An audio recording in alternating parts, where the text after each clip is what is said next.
सागर से पूछते हैं, नमस्ते महाराज जी।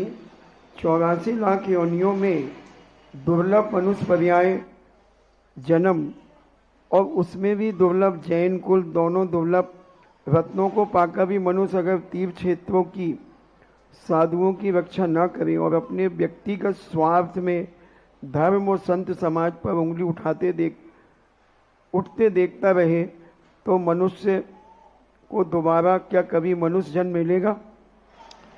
हमने आज प्रातः काल भी कहा था कि धर्म से जब भी कोई व्यक्तिगत स्वार्थ के कारण कषाय लाता है,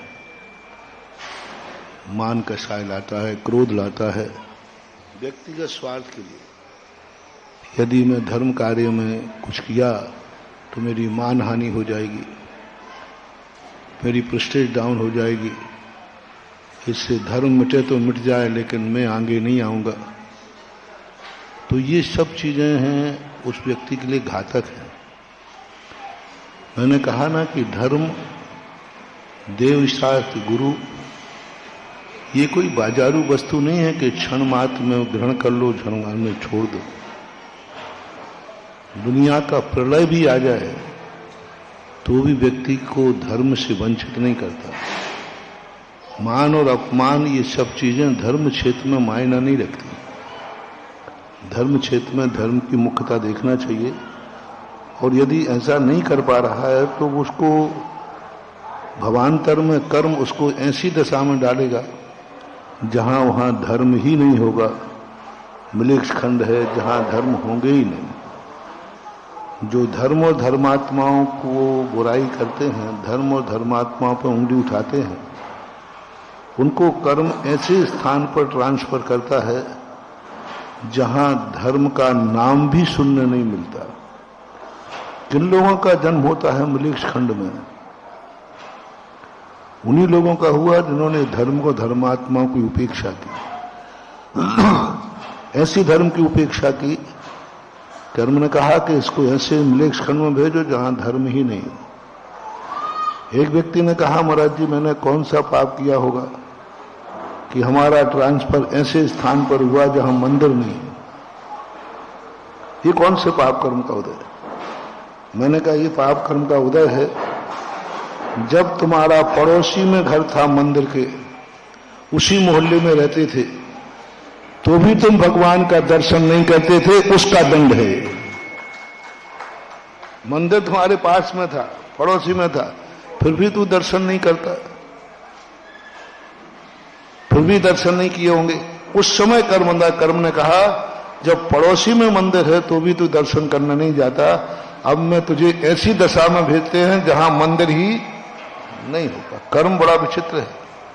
इसलिए मैं बार बार कहता हूं, अपना जो अधिकार कर्म ने दिया है तुम्हें, अभिषेक करने का अधिकार है, मत छोड़ो।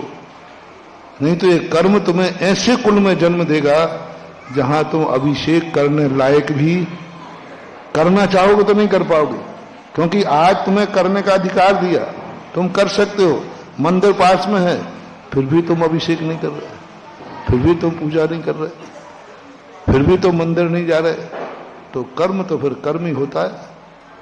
नियम से ये कर्मों की सजाएं देता है, इसलिए सदनिमित्त मिलते ही उनका उपयोग करना चाहिए।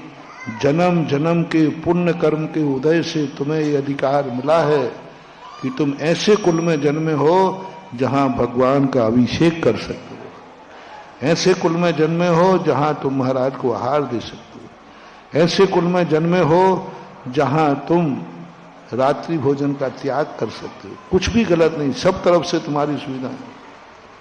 तो मैं बहुत बार कहता हूं, जितना पुण्यात्मा जीव गलत कार्य करता है, कर्म उसको ज्यादा दंडित करता है। नीच कुलीन व्यक्ति नीच कार्य करे तो उतना दंड नहीं है। उच्च कुलीन व्यक्ति यदि नीच कार्य करता है तो उसको दंड ज्यादा है, ज्यादा है। क्योंकि तुम जैन हो, उच्च कुलीन हो, महाजन हो, तुम शराब पियोगे, तुम गुटखा खाओगे, तुम रातों में खाओगे, तुम अभक्ष सेवन करोगे, तो कर्म का बंध ज्यादा है, क्योंकि तुम ऊंचाई पे हो। जो जितना ऊंचाई पे रहता है उसको उतना ही सावधान रहना पड़ेगा।